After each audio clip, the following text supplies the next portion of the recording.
पाखे टंका अच्छी टिके माँ मैंने शुण मु शरीर को आक्रमण करी आज्ञा मनीषर परम शत्रु को तो आम चिन्ह पारे दमन कर पारे सुख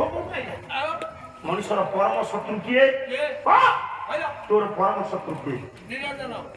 कौन कर तोर पुणी आनिक चपल संपत्ति तोर तार निशाप बसला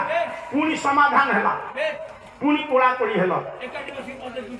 मद पीऊ जदि नुसंता पड़ा ये स्थान ना जी बापन बस शुण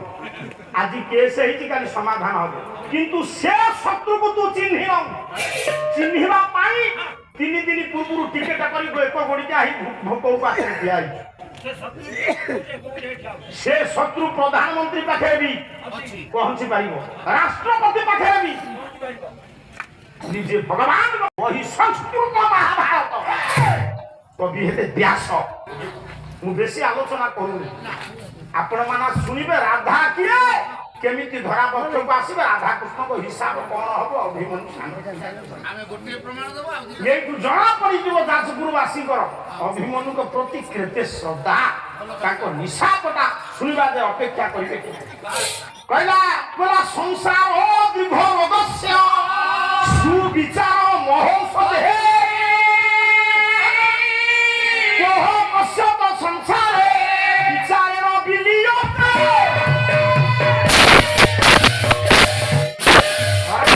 जत्ति की मां माने बस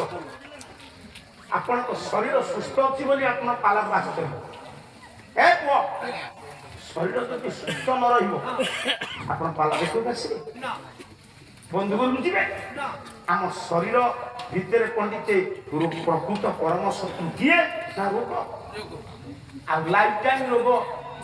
लाइफ टाइम मेडिसिन यूज करवा लोग ब्लड प्रेशर थायराइड गोटे रोग आपण मानकर ब्लड सुगर गोटे डायबिटीज गोटे रोग आपण बंची थिबा पर्यंत मरिबा को अल्प समय थिबो कि सेदिन जदि सुस्थ थिबे ज्ञात थिबा लाइफ टाइम मेडिसिन यूज करिया पड़िबो बुआ बाहा होची रसगोल्ला के आपण काटी कि नेबे स्त्री कहबे बाई पड़ा रख थोरे मटिबू मर्जी सुख को काय कालू ढाल तळी पारे मारी कि पुओ को मनीष करछ पुओ चाकरी कला बड्ड चाकरी कला बहु चाकरी कला कहबे बापा हम पे कोन करते बतेइबे एमिति लुगा पिंधो एमिति बसो एमिति जाओ सब बतेइबे ताले सेदिन महात्मा गांधी को तो लुगा पिंधा सेते बाग नथिला तांको मुंडे रे एका चालू छिटी आ बापा लुगा पिंधा पड सबड हला बोली पुओ कोन समालोचना करूची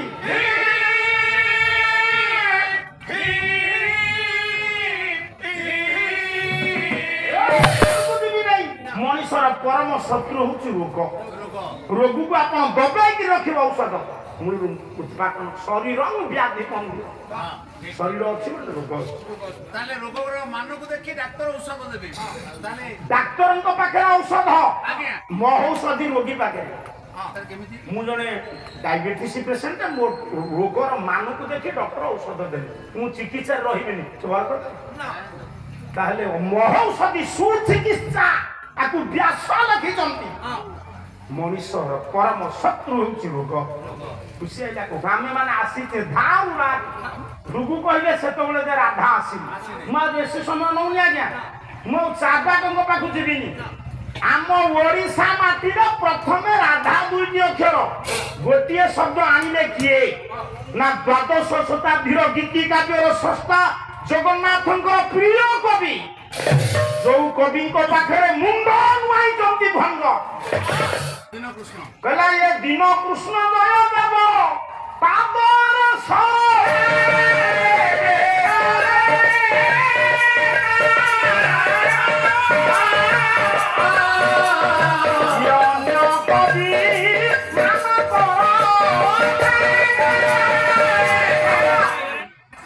दिन कृष्ण जयदेव पादर शरण एते ओडिशा माटी कवि थिले भी सुधा महाप्रभु जगन्नाथ जयदेव गीत गोविंद पदे शुणिले निद हुए मो माँ माने तुम्हें जमी गीत बोली पिला मानू शुआई दियो देवदासी गीत गोविंद पदे गाइले महाप्रभु जगन्नाथ से द्वादश शताब्दी गीतिकार स्रष्टा जयदेव प्रथमे उत्कल माटी आनिले कौन राधा पूर्व आउ जन कवि आनी सारू जाऊनी कौन बुझ मात्र दी धारी गाँची राधा प्रथमे आनिले जयदेव पूर्व उत्कल कहीं आनी पूर्व ओडिया साहित्य आसी नहीं संस्कृत साहित्य कहला मेघे मेंदुर मंबर मन धुम श्यामस्त माल द्रुमेई नक्तम भिरुमयं त्वमेव त्वदिम राधा गृह प्रापय सांज बुर्दंग बसी बजाना ज्ञानी माने बसछन तार पद कथा सुनी सब श्रोता हमर ईश्वर आज सनातन दास ये बाटू आसी पछे आपण मन हाथ आम तो किसी ना शुण जे राधा बोली दुईटी अक्षर जो प्रथम जयदेव लिखिले सबू भक्त माने हाथ जोड़े कहले हे महापुरुष राधा किए मो माँ माने विचार करो राधा बोली दुईटी अक्षर जो जयदेव लिखिले पचारे सबू भक्त मान राधा किए जो गोटे नुआ कथा जड़े गायक कह अन्य गायक मैंने पहुंचे तब आज्ञा ये कथा आप कौटू आने कौटू बही आने जयदेव को पचारे भक्त मान राधा किए जयदेव कहले तुम्हें मैंने मत पचारे मु कौन करी मुझे राधा जानी मु सीना लेखे मु निज इच्छा किसी लेखे अंतर इच्छा आज्ञा सब भगवान आमठू अनेक उच्च शिक्षित ज्ञानी माने आपण बसी पाला शुणुचंती आज्ञा आमे माने किछि निज इच्छा रे गाउनु सब प्रभुर इच्छा से जो बाटे नबा आमे सेई बाटे जी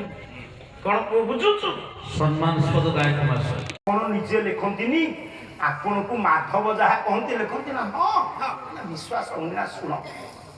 थरे मु माधव कथा को उपेक्षा कले मो मुंडू को गोटे कथा आसुची लेखिबा